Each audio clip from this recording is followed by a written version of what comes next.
మాపురు ధనజన యవ్వన గర్వం హరతి నిమేషత్కాల సర్వం మాయామయమిదమకిలం హిత్వా బ్రహ్మపదం త్వం ప్రవిశ విదిత్వా అంటారు శంకరులు.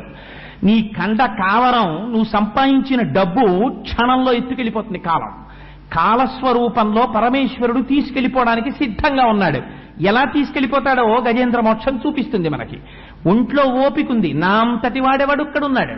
అందుకని నేను 10,00,000 కోట్ల కరణీనాథుండనయ్యుండి 10 లక్షల కోట్ల ఏనుగులకి భర్తని, నన్నెవడేమంటాడు? ఇది ధైర్యం. అందుకని నీరు తాగి బయటికి రాలేదు. ఏం చేశాడు?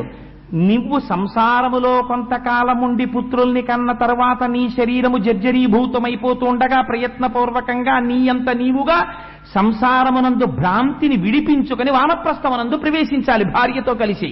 కానీ నువ్వు అలా ప్రవేశించలేదు. ఇంకా నీకు కోడలు చేతిలో ఉన్నటువంటి తాళాల మీద భ్రాంతి, కొడుకు తీసుకొస్తున్నటువంటి